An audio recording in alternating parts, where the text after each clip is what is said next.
Young Erik woke to the sound of singing and snuggled deeper into the bed to listen.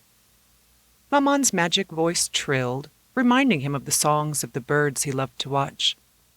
Maman's song was better than the bird music. It was a secret language that spoke to him, rather than just beautiful noise. Snug and comfortable, he popped his thumb into his mouth and sucked several times, enjoying the way his thumb fitted to the roof of his mouth and the stroke of tongue against his knuckle. Warm, like Maman's hugs. Erik pulled his thumb free. Maman didn't like him to suck his thumb. He didn't want to make her unhappy. Usually, like now, as evidenced by her singing, she was the good fairy Maman, a beautiful, loving, butterfly-like, best-in-the-world Maman.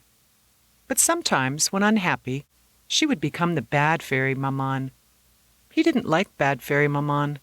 She could be mean and frightening. With a little shudder, Erik wiped his wet thumb on his shirt front and snuggled deeper into the bed.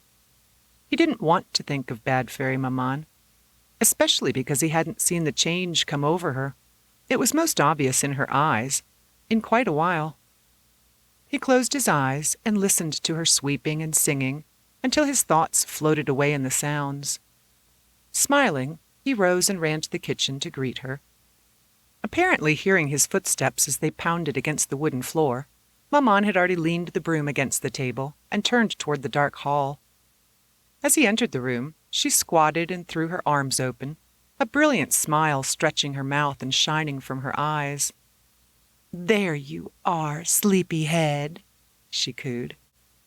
He darted into her arms and buried his face against the soft skin of her neck, her long auburn hair curtaining his other cheek. Her arms enfolded him, and she ducked her chin to plant a kiss on the top of his head before releasing him to hold him at arm's length. "And how is my baby boy? Hungry?" "I'm not a baby," he answered. "I'm big." "So you are. Are you big enough to gather eggs for breakfast?" She tilted her head to one side and held a flat hand out to the top of his head as though measuring his height. He didn't answer, just grinned, shouted, "Ha!" and then turned and ran from the kitchen to the yard, barefoot and in his nightshirt. He was good at coaxing the warm brown treasures from under their feathered protectors, maybe just as good as Maman after she taught him the calming song. At the coop, he dropped to his bottom on the packed earth and brushed any dirt from his feet before slipping on the clogs.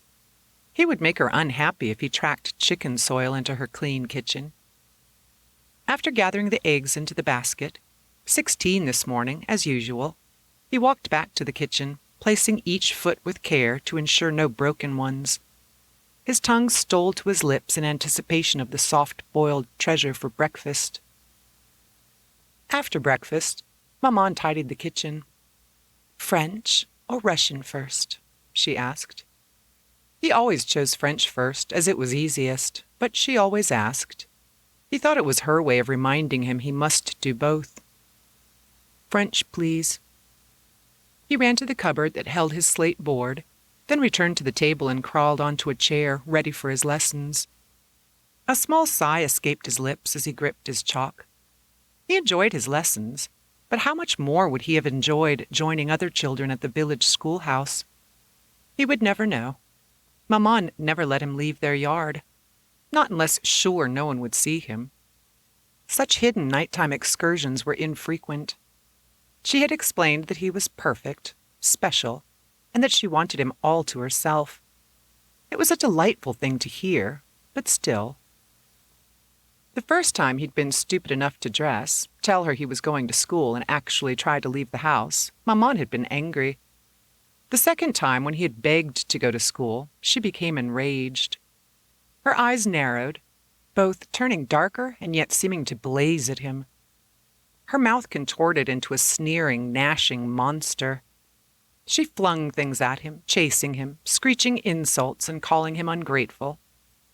He hid in the barn until she calmed and avoided her for 2 days after, staying in the yard when she was in the house, lying in their bed when she was outside. He had even slept on the kitchen floor the first night, afraid to approach her.